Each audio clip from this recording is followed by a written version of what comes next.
छोटी बहू। तुम सब ने मेरे टुकुन की जेब काटी होगी, है ना? माँ, किसने मेरी जेब काट ली? टुकुन, तूने इस पूजा के लिए कितने पैसे उड़ाए हैं, मुझे सच सच बता। तू भी अपने जोरू का गुलाम बन गया है ना?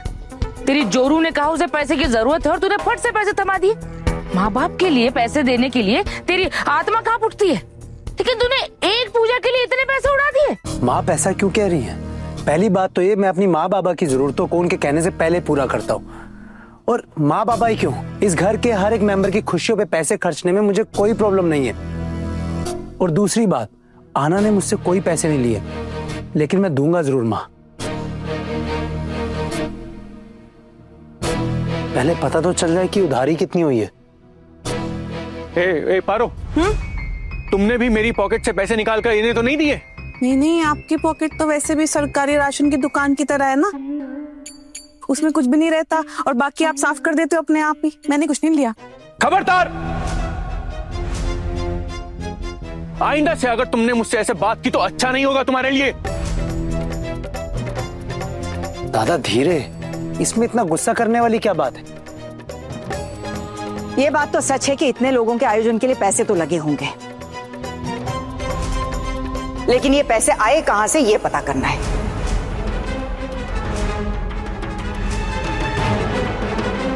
कहां से लाए पैसे तुमने?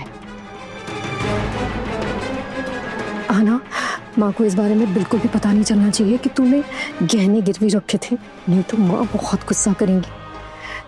घर की लक्ष्मी के हाथों मोहल्ले में इस तरह से गहने देकर पैसे लाना, इस बात को माँ बिल्कुल भी सही नहीं समझेंगी। उनकी नजरों में ये बात बहुत गलत है। मैं कुछ मैनेज करती होती थी। माँ, वो मैंने आपको बताया था ना, मेरे पास कुछ पैसे पड़े हुए हैं और फिर बौर दादा ने भी 1000 रुपए दिए थे और आपने भी तो पैसे दिए थे ना माँ। तेरे पास जितने पैसे थे वो तू मुझे पहले ही बता चुकी है, और इतना बड़ा आयोजन इतने से पैसे में होना नामुमकिन है। वो माँ, मेरे पास और भी कुछ पैसे पड़े हुए थे, मैंने आपको उसके बारे में नहीं बताया था। वो मैंने रखा था कि कभी कोई मुसीबत पड़ जाए तो वो काम आ जाएंगे।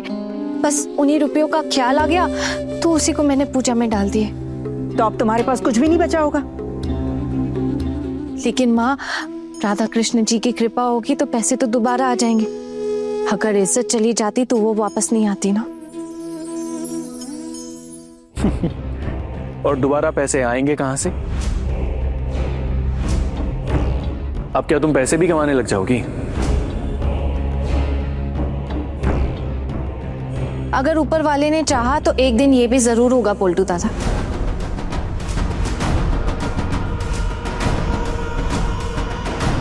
झूठी कहीं की। क्या कहा आपने?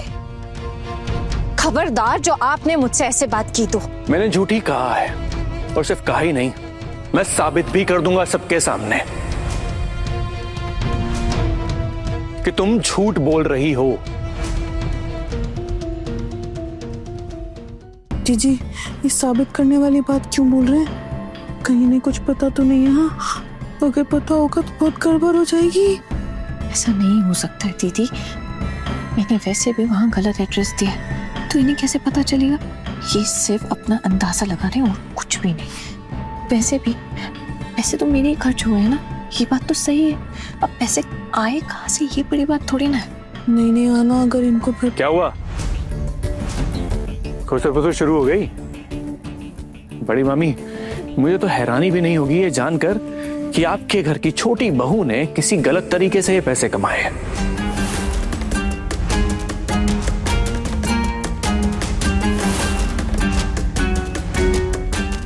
खबरदार पोल्टू, जबान संभाल कर।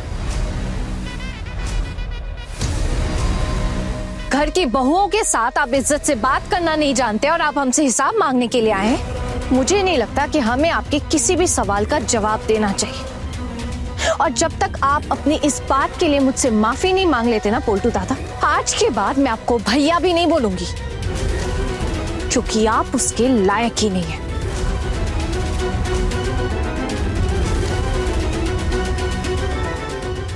अब आप खुद सोच लीजिए कि आप क्या करना चाहते हैं। उल्टा चोर कोतवाल को डांटे, क्या मस्त सीन है नहीं?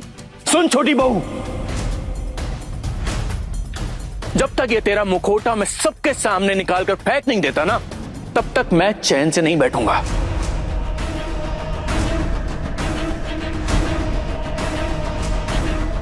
फिर देखता हूं कौन से नए डायलॉग मारती है।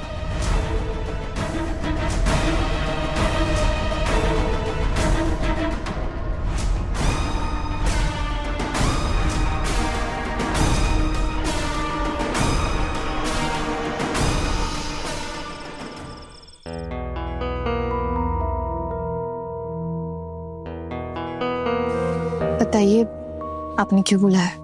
पहले आप ये बताओ कि आप लोगों ने ये सब मैनेज कैसे किया? सब कुछ राधा कृष्ण जी की कृपा है। सब कुछ तो उन्होंने ही किया, हमने कुछ नहीं मैनेज किया।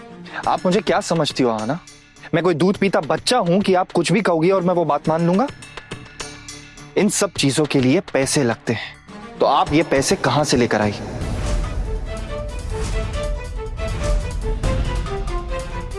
आप मुझसे अचानक ये सारे सवाल क्यों पूछ रहे? पैसे कहाँ से लाई मतलब? किसने कहा कि मैंने पैसे दिए?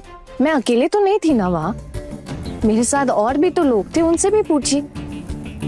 और माँ ने ये जिम्मेदारी हम चारों बहुओं को दी थी, और माँ ने भी तो पैसे दिए थे ना। है ना, मुझे ना हिसाब बहुत अच्छे से करना आता है, और जितनी धूमधाम से ये पूजा हुई, सजावटें हुई और हमारी उम्मीद से ज्यादा लोग आए और उन सब ने भोग का प्रसाद भी खाया, इसके लिए जितने पैसे लगते हैं ना, वो मुझे आइडिया है। तो आप ये बताओ कि ये पैसे कहां से? और वैसे भी मैं जानता हूं कि आपके मायके वाले आपकी हेल्प नहीं कर सकते। अरे मैंने कब कहा आपसे कि मैंने अपने मायके वालों से पैसे लिए हैं? मेरी माँ खुद का खर्चा नहीं निकाल सकती, मुझे पैसे कहाँ से देंगी? तो फिर अचानक आपके हाथ में कुबेर का खजाना लग गया था जो आपके पास पैसे आ गए? नहीं ना? तो कहां से आए ये पैसे? आपने उधार लिए हैं कहीं से?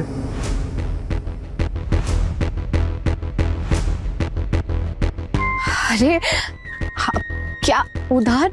कौन उधार देगा मुझे? हाँ, अरे आप कुछ भी सवाल पूछ रहे हैं मुझसे। मुझे माँ के पास जाना है, सोने के लिए देर हो रही है। अहाना,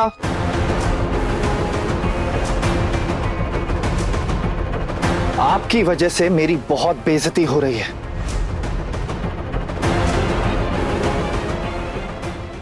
मेरी वजह से आपकी बेइज्जती हो रही है? हाँ, आपको नहीं पता ये चीज? सबका एक ही सवाल था कि ये पैसों का इंतजाम कैसे हुआ, और अचानक इतने एक्स्ट्रा लोगों का खाने का ऑर्डर किसने दिया? उसके लिए भी तो पैसे लगते हैं ना। आना, किसने दिए वो पैसे? एक सेकेंड, कहीं टुकुन दादा ने तो नहीं दिए ना पैसे आपको? अरे वो आपके भैया हैं, आप खुद उनसे पूछ लीजिए ना, उनके बारे में मैं क्या कहूँ? ग्रेट, समझ गया मैं कि आप मेरे किसी भी सवाल का सीधे सीधे तो जवाब नहीं देंगी। अरे देखिए, जब जन्माष्टमी की पूजा इतने अच्छे तरीके से निपट गई है, तो फिर आप क्यों ये सारी बातें उठा रहे? क्या मतलब है इन सब का? मतलब है अहाना,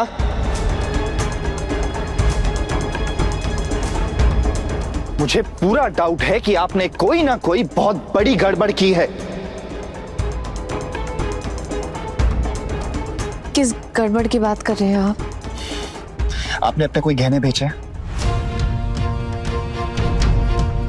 अरे गहने गहने कहां से बेचूंगी मैं? अहाना, जो भी है मुझे सच सच बताओ। बड़े घर की छोटी बहू के लेटेस्ट एपिसोड्स कभी भी कहीं भी अभी सब्सक्राइब करें दंगल प्ले ऐप। अपने पसंदीदा शो के फुल एपिसोड देखने के लिए अभी डाउनलोड करें दंगल प्ले ऐप।